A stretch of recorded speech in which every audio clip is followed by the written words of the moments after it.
Welcome to Shantala kitchen. ಈ ದಿನ ನಾವು ಅಕ್ಕಿ ಹಿಟ್ಟನ್ನು ಉಪಯೋಗಿಸ್ಕೊಂಡು ಚಟ್ನಿನ ಮಾಡೋಣ. ಮಕ್ಕಳು ಕೆಲವೊಮ್ಮೆ ಬಂದು ಏನಾದರೂ ತಿಂಡಿ ತಿನ್ನಬೇಕು ಅಂತ ಕೇಳ್ತಾ ಇರ್ತಾರೆ. ಆ ಟೈಮ್ನಲ್ಲಿ ಇದನ್ನು ಕೊಡೋದಕ್ಕೆ ಚೆನ್ನಾಗಿರುತ್ತೆ. ಮತ್ತು ಇದು ಹೆಚ್ಚು ಎಣ್ಣೆನೂ ಕೂಡ ಕುಡಿಯೋದಿಲ್ಲ. ಅದಕ್ಕೆ ಸ್ವಲ್ಪ ಹುರಿಗಡಲೆ ಮತ್ತು ಅಕ್ಕಿ ಹಿಟ್ಟನ್ನು ಹಾಕಿ ಚಕ್ಲಿ ಮಾಡೋಣ. ಈಗ ನಾನು ಮೊದಲಿಗೆ ಇಲ್ಲಿ 1 ಬೌಲ್ನಷ್ಟು ಹುರಿಗಡಲೆ ತೊಗೊಂಡಿದ್ದೀನಿ. ಅದನ್ನು ಈಗ ಫೈನ್ ಪೌಡ್ರು ಮಾಡ್ಕೊಳ್ಳೋಣ. ಈಗ ಪೌಡ್ರ್ ಮಾಡ್ಕೊಳ್ಳೋಣ. ನೋಡಿ, ಈ ರೀತಿ ಪೌಡ್ರ್ ಮಾಡ್ಕೊಂಡಿದ್ದೀನಿ. ಈ ರೀತಿ ಪೌಡ್ರ್ ಆಗಿದ್ದರೆ ಏನು ಅವಶ್ಯಕತೆ ಇಲ್ಲ ಜರಡಿ ಹಿಡಿಯೋಂಥದ್ದು. ಇಲ್ಲದ್ರೆ ಸ್ವಲ್ಪ ತರ್ತರಿ ಇದ್ದರೆ ಅದನ್ನು ಸ್ವಲ್ಪ ಜರಡಿ ಇಟ್ಕೊಳ್ಳಿ. ಈಗ ನೋಡಿ, ಈ ಬೌಲ್ನಲ್ಲಿ ಹುರಿಗಡಲೆ ತೊಗೊಂಡಿದ್ದೆ 1 ಬೌಲ್. ಈಗ ಇದೇ ಬೌಲ್ನಲ್ಲಿ 3ರಷ್ಟು ಅಕ್ಕಿ ಹಿಟ್ಟನ್ನ ತೊಗೊಂಡಿದ್ದೀನಿ. ಈಗ 1 ಬೌಲ್ಗೆ ಅಕ್ಕಿ ಹಿಟ್ಟನ್ನ ಹಾಕ್ಕೊಳ್ಳೋಣ.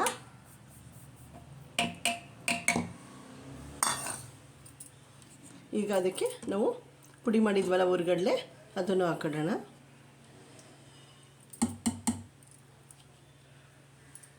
ಇದು ಹುರಿಗಡಲೆ ಹಾಕಿದ್ರೆ ಚಕ್ಲಿ ಗರಿಗರಿ ಬರುತ್ತೆ ಮತ್ತು ಕಲ್ಲರು ಕೂಡ ಚೆನ್ನಾಗಿರುತ್ತೆ ಅಂತ.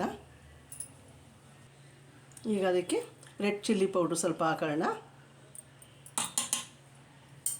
ಮತ್ತು ರುಚಿಗೆ ತಕ್ಕಷ್ಟು ಉಪ್ಪು ಸ್ವಲ್ಪ ನೋಡಿ ಹಾಕ್ಕೊಳ್ಳಿ. ಎಣ್ಣೆಯಲ್ಲಿ ಕರಿಯೋ ಪದಾರ್ಥ.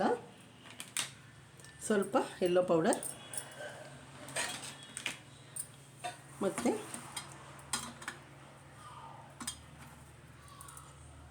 1 ಸ್ಪೂನಷ್ಟು ಜೀರಿಗೆನ ಹಾಕೋಣ.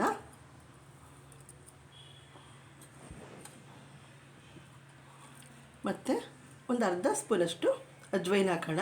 ಇದನ್ನು ಹಾಕಿದ್ರೆ ಎಣ್ಣೆಯಲ್ಲಿ ಕರಿಯುವಂಥ ಪದಾರ್ಥಗಳಿಗೆ ಇದನ್ನು ಹಾಕಿದ್ರೆ ಒಳ್ಳೆಯದು ಅಂತ. ಇದನ್ನು ಈಗ ಸ್ವಲ್ಪ ಕ್ರ್ಯಾಶ್ ಮಾಡಿಬಿಟ್ಟು ಹಾಕೋಣ. ಆಗ ಅದರ ಸ್ಮೆಲ್ಲು ಎನ್ಹೆನ್ಸ್ ಆಗುತ್ತೆ. ಇದು ಬಾಯಿಗೆ ಮಧ್ಯೆ ಸಿಕ್ಕಿದ್ರೆ ಟೇಸ್ಟು ಕೂಡ ಚೆನ್ನಾಗಿರುತ್ತೆ. ಈಗ ಇಷ್ಟನ್ನು ಮಿಕ್ಸ್ ಮಾಡ್ಕೊಳ್ಳೋಣ. ಇದಕ್ಕೆ ಈಗ ಸ್ವಲ್ಪ ಬಿಸಿ ಮಾಡಿರುವಂಥ ಎಣ್ಣೆನ ಹಾಕಬೇಕು. ಒಂದು 5 ಸ್ಪೂನ್ ಹಾಕಿದ್ರೆ ಸಾಕಾಗುತ್ತೆ. ಅಲ್ಲೇ ತೋರಿಸು. ಈಗ ಇದಕ್ಕೆ ಬಿಸಿ ಮಾಡಿರುವಂಥ ಎಣ್ಣೆನ ಒಂದು 5 ಸ್ಪೂನ್ ಹಾಕೋಣ.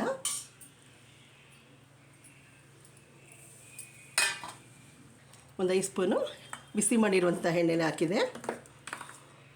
ಈಗ ಅದನ್ನೆಲ್ಲ ಹೊಂದ್ಕೊಳ್ಳೋ ರೀತಿ ಮಿಕ್ಸ್ ಮಾಡ್ಕೊಳ್ಳೋಣ. ಈಗ ಇದಕ್ಕೆ ಸ್ವಲ್ಪನೇ ನೀರನ್ನು ಹಾಕಿ ಹಿಟ್ಟನ್ನು ಕಲಿಸ್ಕೊಳ್ಳೋಣ. ಇದನ್ನು ಕೈಯಲ್ಲೇ ಕಲಿಸ್ಬೇಕು. ಈ ರೀತಿ ಹೊಂದಿಸ್ಕೊಂಡು ಹಿಟ್ಟನ್ನ ಕಲಿಸ್ಕೊಳ್ಳೋಣ. ನೋಡಿ, ಈ ರೀತಿ ಸಾಫ್ಟಾಗಿ ಕಲಿಸಿದೆ. ಈಗ ಇದಕ್ಕೆ ನೋಡಿ, ಈ ರೀತಿ ಚಕ್ಲಿಗಳು ತೊಗೊಂಡಿದ್ದೀನಿ. ಇದಕ್ಕೆ ಈ ರೀತಿ ಚಕ್ಲಿದು ಬಿಲ್ಲೆ ಹಾಕ್ಕೊಂಡು ಇದಕ್ಕೆ ಸ್ವಲ್ಪ ಎಣ್ಣೆನ ಸ್ಪ್ರೆಡ್ ಮಾಡ್ಕೊಳ್ಳೋಣ. ಹಿಟ್ಟು ಇದಕ್ಕೆ ಹೆಚ್ಚು ಅಂಟದೇ ಇರಲಿ ಅಂತ. ಎಣ್ಣೆ ಅಥವಾ ತುಪ್ಪ ಯಾವುದಾದ್ರೂ ಓಕೆ. ಈಗ ಇದಕ್ಕೆ ಎಣ್ಣೆ ಸ್ಪ್ರೆಡ್ ಮಾಡ್ಕೊಂಡಿದ್ದೀವಿ. ಈಗ ಹಿಟ್ಟನ್ನ ಸ್ವಲ್ಪ ತೊಗೊಳ್ಳೋಣ.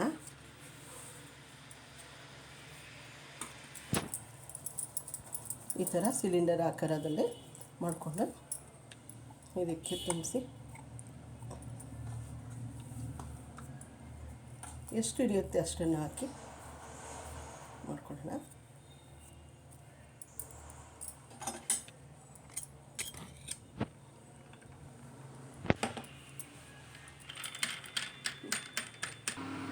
ನೋಡಿ, ಎಣ್ಣೆ ಕಾದಿದೆ.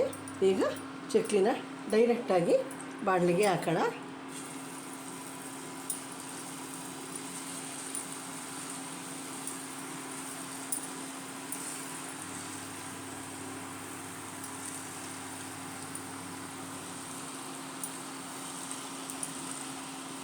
ನಮಗೆ ಎಷ್ಟು ಬೇಕೋ ಅಷ್ಟು ಹಾಕೋಣ.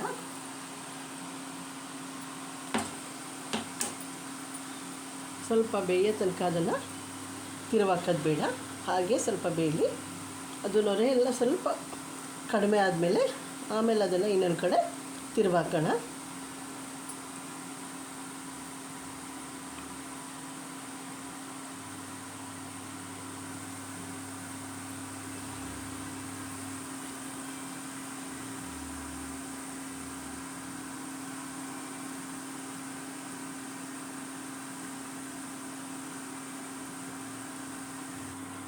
ನೋಡಿ. ಈಗ ಅದನ್ನು ಹಾಕೋಣ. ಸ್ವಲ್ಪ ನೊರೆ ಕಡಿಮೆ ಆಗಿದೆ.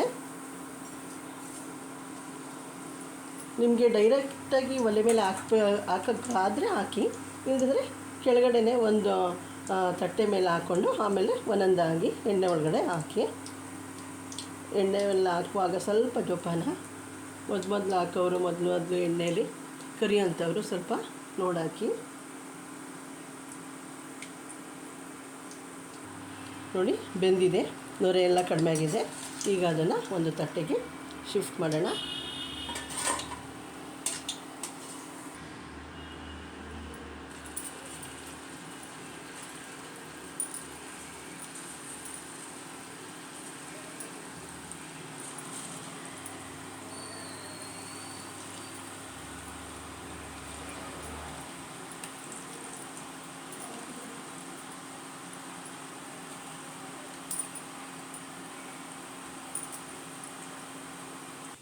ನೋಡಿ ಈ ರೀತಿ ಚಕ್ಲಿಗಳು ರೆಡಿಯಾಗಿದೆ. ಹಬ್ಬಗಳಲ್ಲಿ ಮತ್ತು ವಿಶೇಷವಾದ ದಿನಗಳಲ್ಲಿ ಮತ್ತು ಯಾರಾದರೂ ನೆಂಟರುಗಳು ಬಂದ ಅಂಥ ಸಂದರ್ಭದಲ್ಲಿ ಈ ರೀತಿ ಒಂದು 1/4 ಗಂಟೆಗೆ, ಒಂದು 10 ನಿಮಿಷ ಅಥವಾ 15 ನಿಮಿಷ ಆದರೂ ಸಾಕು, ಇದನ್ನು ಮಾಡಿ ಕೊಡ್ಬೋದು. ಮಕ್ಕಳು ಕೂಡ ಕಾನ್ವೆಂಟಿಂದ ಬಂದಾಗ ಏನಾದರೂ ತಿನ್ನೋದಕ್ಕೆ ಕೇಳಿದಾಗ ನಾವು ಹೊರಗಡೆಯಿಂದ ತಂದು ಕೊಡುವ ಬದಲಾಗಿ ಇದನ್ನು ಮನೆಯಲ್ಲೇ ಮಾಡಿ ಕೊಡ್ಬೋದು. ನೋಡಿ ಹೆಚ್ಚು ಇಲ್ಲ, ಕಡಿಮೆ ಸಾಮಗ್ರಿನಲ್ಲೇ ಇಷ್ಟೊಂದು ಚಕ್ಲಿ ಆಗಿದೆ. ಮತ್ತು ಎಲ್ಲ ಕೂಡ ನೋಡಿ ಎಷ್ಟು ಗರಗಲಾಗಿದೆ ಅಂತ. ಈ ರೀತಿ ಗರಗಲಾಗಿ ಚೆನ್ನಾಗಿ ಬರುತ್ತೆ. ಅದ್ರ ಕಲರು ಕೂಡ ನೋಡಿ ಚೆನ್ನಾಗಿದೆ ಮತ್ತು ಟೇಸ್ಟು ಕೂಡ ಚೆನ್ನಾಗಿರುತ್ತೆ. ಮಕ್ಕಳು ಇಷ್ಟಪಟ್ಟು ತಿಂತಾರೆ. ನನ್ನ ಈ ವಿಡಿಯೋ ಇಷ್ಟ ಆದಲ್ಲಿ ಲೈಕ್ ಮಾಡಿ, ಶೇರ್ ಮಾಡಿ, ಸಬ್ಸ್ಕ್ರೈಬ್ ಆಗಿ. ಪ್ಲೀಸ್ ಸಬ್ಸ್ಕ್ರೈಬ್ ಆಗಿ. ಮೊದಲಿಗೆ ನೀವು ಸಬ್ಸ್ಕ್ರೈಬ್ ಆಗಿ ನೋಡಿದ್ರೆ ನಮಗೂ ಕೂಡ ಎನ್ಕರೇಜ್ ಸಿಗುತ್ತೆ. ಆಗ ನಾವು ಮತ್ತೆ ಹೆಚ್ಚು ವೀಡಿಯೋಗಳನ್ನು ಮಾಡಲು ಅನುಕೂಲ ಆಗುತ್ತೆ. ಆದ್ದರಿಂದ ನೋಡಿ, ಲೈಕ್ ಮಾಡಿ, ಸಬ್ಸ್ಕ್ರೈಬ್ ಆಗಿ. Okay, thank you for my video watching.